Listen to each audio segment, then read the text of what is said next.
Hi guys, it's Crystal. Welcome back to my channel. I hope you guys all had a good week and enjoyed the snowstorm that we had yesterday. That was pretty intense. Quite a change from last week's weather, I have to say. If you're new to my channel, I hope you remember to hit the like button, to hit the notification button, and the subscribe button. That would be really helpful for all of us.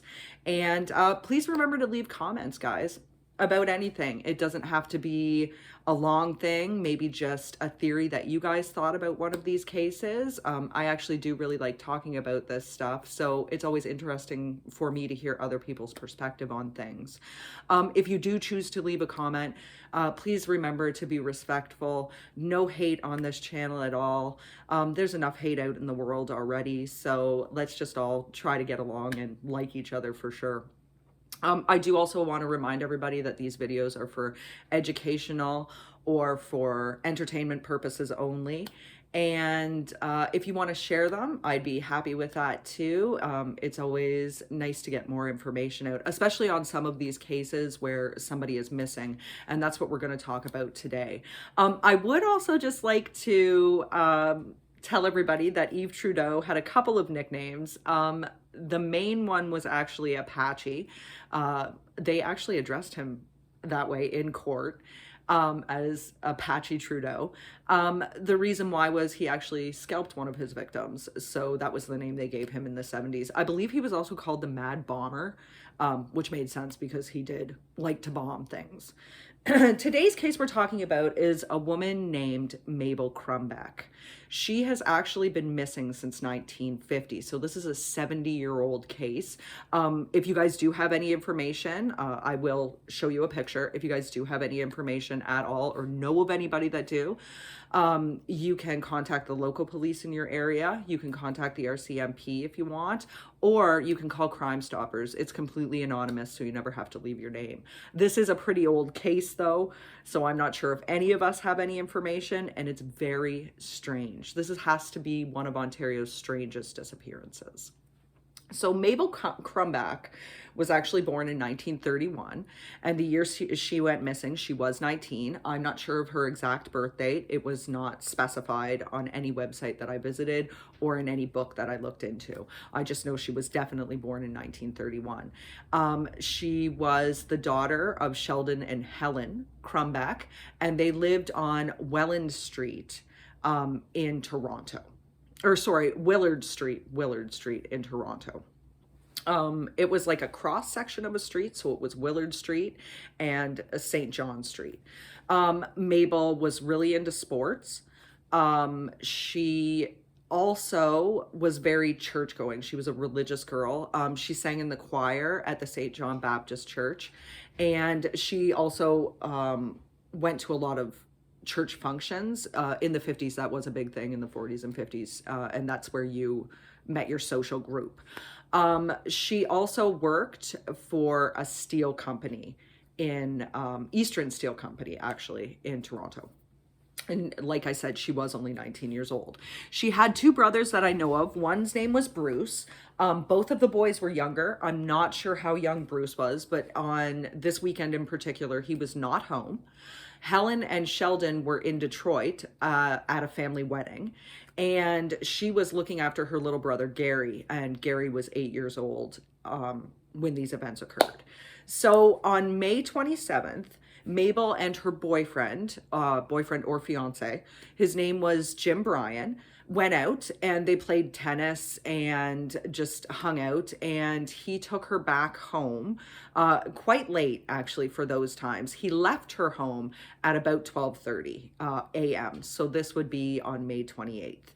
Nobody else besides Gary was at the home, and they also had a family dog. At some time during the night, Mabel disappeared without a trace, and she has been missing for this long. Gary says he remembers waking up around 2 a.m. and his first story was that he heard some thumping downstairs in the kitchen area and in the cellar. His second story said that he heard Mabel's voice and male voices arguing, but he also, or talking, It must have been loud enough for him to hear. I believe he was on the upper floor. The bedrooms must have been upstairs, kitchen was downstairs, and then they had like a cellar area as well. And he said that he heard this. And he also said he heard what he described as a dog fight. I've also heard it described as just the dog barking. It's also interesting to note that during this time frame, this 2 a.m. time frame, Mabel had several neighbors that were walking by, and neighbors that also heard this. They said that they heard loud voices, that they were male, and one neighbor said that he was almost certain he figured it was Mabel's parents reprimanding her for whatever she had done, which was probably nothing, but at 19 years old, you know, in 1950, if you were unmarried, there were certain rules you had to follow. Another neighbor said that they noted a strange car with 3 strange men that they had never seen in the neighborhood also around this time. And there were many reports of these loud noises and disturbances coming from Mabel's home. It's interesting to note as well that the kitchen light was left on, and that Mabel had left her bedroom light on, and there was evidence that Mabel had actually gone to bed. According to investigators, it looked like her bed was like slept in but then hastily made, or made up, but there was evidence she had slept in it. Gary woke up on the morning of the 28th, noticed his sister was not around, went to the neighbors, and the neighbors called police. Now, when the police came, there was no signs of violence. There was nothing taken from the home other than Mabel. There was no blood. There was nothing. It was like she had just vanished into thin air. When the police came, they did ascertain that her bed had been slept in, and they noted that the lights were on, but they also noted that the door that faced St. John's Street was unlocked and opened, and that the Willard Street, I don't know why I want to keep saying Welland, the Willard Street door was also unlocked. Now, her parents both said, her mother in particular, that this was something that was completely abnormal for Mabel. She seemed to be a very responsible girl, and she would not have left the doors unlocked. That's very curious. There was also, her father said that she had no money with her because her purse and her pocketbook were both found upstairs in her bedroom. She had no money with her, and she had no keys to the house. So it's interesting to note that, like, if she had left on her own, how would she have been able to get back into the house? Maybe that's why the door was unlocked. I don't know. They did find that her pajama bottoms were actually folded up and put under her pillow, but her pajama top was completely missing. It has never turned up. It's always been gone.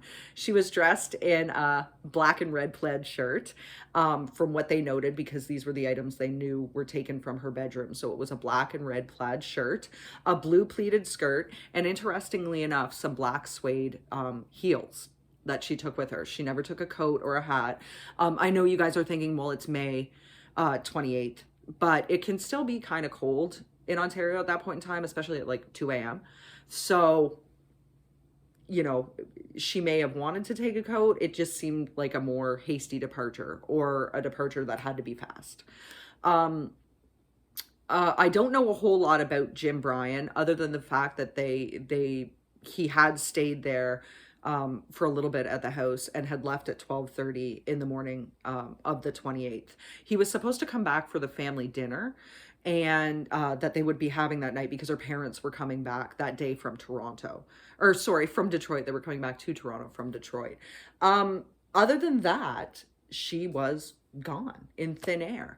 Now, there were some possible sightings, but the only one that I found that was really discussed was that on June 9th, he would be like a tourist camp operator, this man, noticed a girl that was actually pleading for help from him. She was begging for help. She said she was forced to go with the man she was with.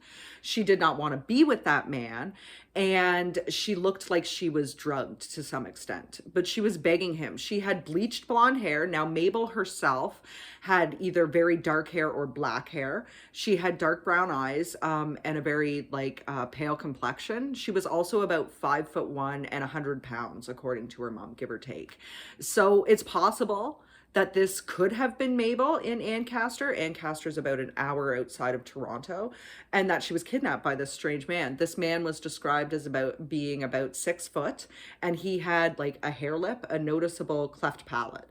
And she begged this camp operator to help her out, and he wouldn't. He actually ignored her pleas, and he didn't really think anything of it until he heard that Mabel Crumback had gone missing. I don't know why he wouldn't help this girl, even if it wasn't Mabel, it was somebody else, but he chose not to help her. In 1952, I did find an article that her mom went to Montreal. I'm not sure why her mother went to Montreal. It's not really stated, but she must have had some assumption that Mabel was there. And she did state in the article that she believed that her daughter was still alive and being held somewhere. She asked for help, of course, and nothing ever came up of it. Her daughter was not found in Montreal or any other area. She did say at this point in time that Mabel had very few male friends. So she didn't have a large circle of male friends.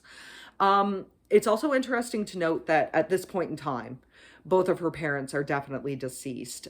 They moved from Toronto to Guelph and then to the Wellington area. And it's also interesting to note that none of her family members have ever given an interview. And when a newspaper in Brantford was speaking about this, it trickled down that her family members did not want her to be found, basically. They just said it was better to forget about her. I've never actually heard of family members ever in my life saying they did not want anybody to talk about it, and they just wanted to forget about her. But this is what happened. If Mabel were alive today, she would be 89 years old. Her brothers were, I would say, significantly younger than her. So it's possible that they're still alive. Like I said, there's not much stated about this case, really, because they refused to give interviews and everything. But there are a few possible theories on what happened to Mabel Crumback. The first theory is that a stranger kidnapped her, obviously from her house. And that would account for the strange vehicle that was outside.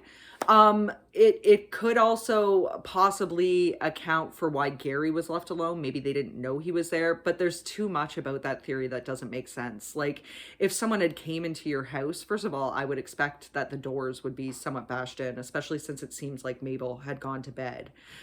Second of all, I don't really know why they would make her get dressed. That doesn't make a lot of sense. And third of all, I mean, yes, it would account for the loud voices and the dog barking, but it wouldn't account for why it was just her missing and why there was no violence around. The second theory is that she was kidnapped or taken by an acquaintance. This does make sense. It was obviously somebody she unlocked a door for. Like we said, Mabel had been a very responsible person, and there was evidence she was asleep. So she may have heard a knock, checked the window, noticed it was somebody she knew. Maybe it was somebody asking for help at this late hour. So she unlocked the door, and then this would happen. This would also account for the fact that they didn't disturb Gary.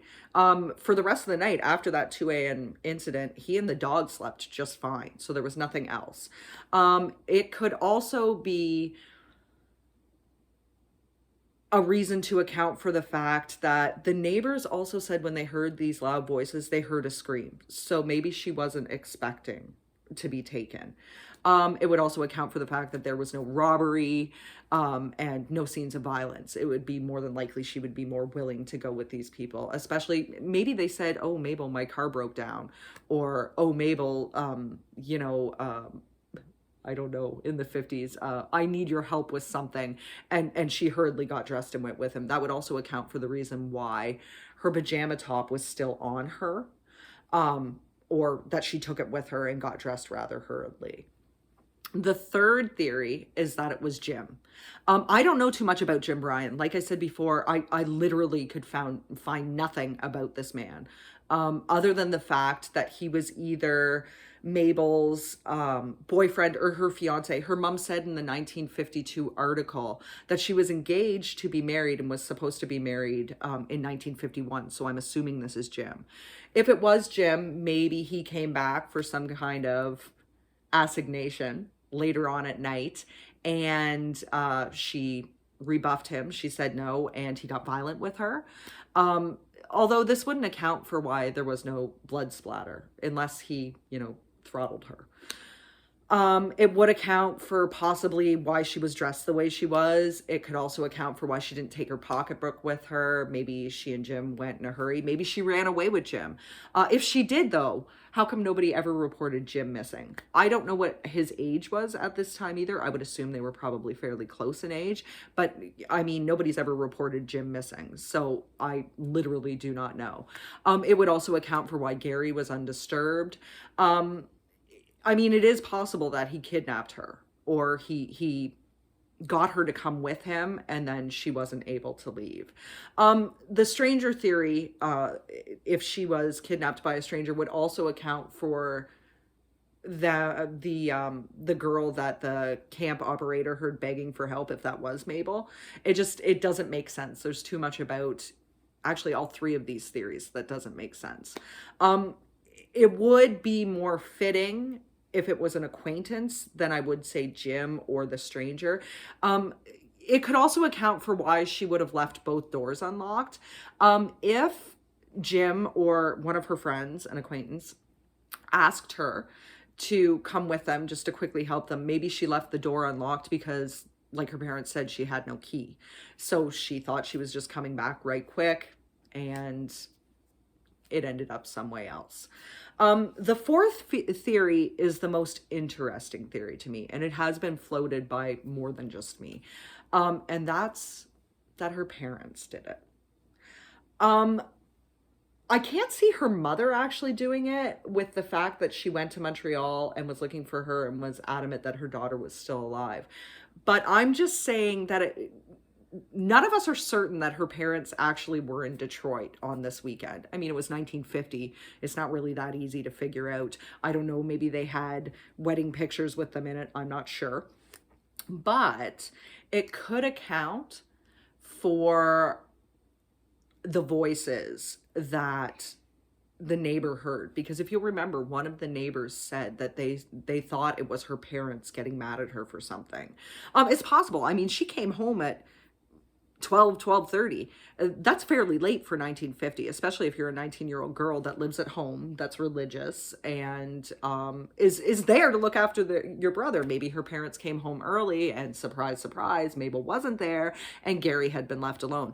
It could account also for why the dog did not bark continuously. It was just at that short period of time. I mean, if the dog knew you, obviously the dog is not going to make as much fuss, especially if it had been Jim that also was in there, or if it had been an acquaintance, somebody that the dog knew. This could account for why Gary was undisturbed. It could also account for his two separate differing accounts of what actually happened that night. Now, keep in mind, Gary was only 8 years old, so it's highly probable he was in shock, especially at waking up alone, not knowing where his sister was. But it's possible that his parents maybe told him not to say anything, and so he developed these stories on his own, or they gave him the stories. It's possible. I'm not saying it's likely, I'm just saying it's possible. This could also account for why her pajama bottoms were folded up. I'm just going to put forth the fact that no man is going to fold up pajama bottoms and put them under a pillow. That seems more like a womanly thing, and no stranger would do that either. It could be possible that the person that took Mabel actually strangled her with her pajama top, and that's why nobody's ever found it. It could also be possible that, like I said before, if she was going with somebody, she had that on underneath her for warmth.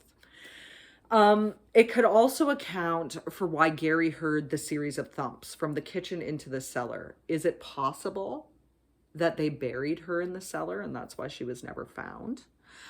This theory, I think, was developed so well under the fact that her parents never gave interviews. No one ever gave interviews other than the articles from 1950 and reporting her missing. which was actually the neighbors that did so anyway. And it could also account for why Gary and his brothers seem to just want to forget about her.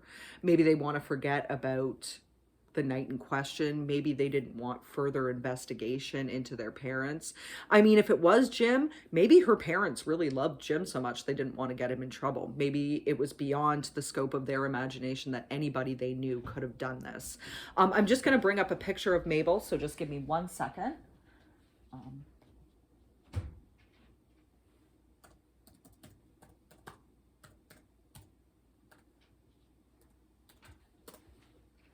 Okay, so this is the only picture I've ever been able to find. It's pretty grainy.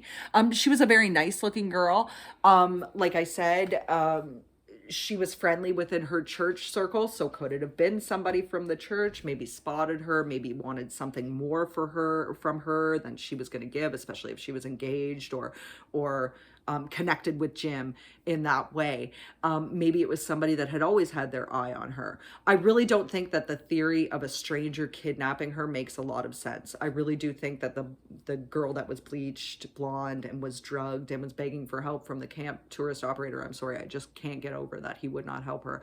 I really do think that wasn't Mabel. I really think that that was another person that this man should have called the police for, or at least helped out with, but he didn't. So regardless, I think that the theories that makes most sense are either an acquaintance or a friend, or that her parents did something. I don't know what Mabel's family life was like. I don't really know a lot about her childhood or anything. It's possible that perhaps her parents or her dad was a violent person, and when they were reprimanding her for maybe hanging out with Jim too late or for leaving Gary alone, they went too far. If she was strangled or suffocated, it would make sense as to why there was no scenes of violence or no blood. And if it had been her parents that came home early, it's possible they could have cleaned up the scene. I would assume that this more than likely happened in the kitchen, although it doesn't really also account for the missing clothes. Like why had she gone to bed and then taken the clothes? So I think the best theory to put forth was that it was an acquaintance or someone that needed her help, and they actually were intending on kidnapping her. Regardless, it's been 70 years, guys, 70 years this year on this past May 28th that Mabel Crumback has been missing. There has never been a trace of her seen, never a trace of her clothing, never anything past that possible sighting on June 9th. So where is Mabel Crumback? I'd love to hear what you guys think. Maybe you have a different theory. Maybe you guys know a little bit more than this case or about this case than I do. Maybe you guys know about her at all. If you do have any information, like I said, or know of anybody that does, I urge you to once again contact either the police, the RCMP, or Crime Stoppers. This is still an active case. I hope you guys all have a great week. That's actually the end of this one. It's fairly short. And next week, I'm either thinking next week or the week after, I'm going to actually be doing a 3-part series. I'm super excited. This is the first time I've done this because it's a really long story, so it'll have to be cut up into chunks. And it's based on the Village murders. So I hope you'll come back and join me. And please, please, please, guys, remember to like my page for sure. Like my videos. Subscribe, notify, and leave some comments. That way we can talk some more about this. I hope you guys all have a great next week, and I'll see you later. Bye.